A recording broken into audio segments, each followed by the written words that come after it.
தேய்க்கணுன்ற அவசியம் இல்லை. ஜஸ்ட் நீங்கள் இந்த மாதிரி பண்ணாலே போதும். ஸோ ட்வீசர்ஸ் வேண்டாம், நம்ம ஏதாவது வந்து குண்டூசியோ இல்லை சேஃப்டி பின் எது வேணாலும் நம்ம வச்சு பண்ணிக்கலாம்.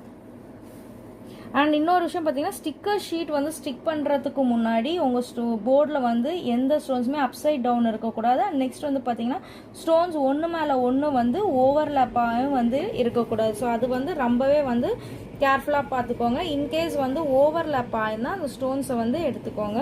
ஸோ இங்கே பாருங்கள், நான் ஸ்டோன்ஸ் வந்து அப்ளை பண்ணிட்டேன். இந்த இடத்துல வந்து ஒரே ஒரு ஸ்டோன் மட்டும் ஓவர்லேப் இருக்காது. ஜஸ்ட் நம்ம வந்து விரல் வச்சு எடுத்தாலே வந்து வந்துடும், அவ்வளோதான். ஸோ இப்போ இது மேலே நம்ம ஸ்டிக்கர் ஷீட் எப்படி ஒட்டுறதுன்னு பார்க்கலாம். ஸோ ஒன்ஸ் வந்து நம்ம இந்த போர்டில் வந்து ஸ்டோன்ஸ் ப்ளேஸ் பண்ணால் போர்டை வந்து நம்ம ட்ரேலேருந்து எடுத்து தனியாக வச்சுக்கலாம். ஸோ அதோட சேம் சைஸான ஸ்டிக்கர் ஷீட் ஆனாலும் சரி, அதை விட கொஞ்சம் பெருசாக இருந்தாலும் பரவாயில்ல, ரொம்ப பெருசாக கட் பண்ணிடுங்க. அதே மாதிரி ஸ்டிக்கர் ஷீட் வந்து இந்த ஒயிட் ஷீட்லேருந்து ஃபுல்லாக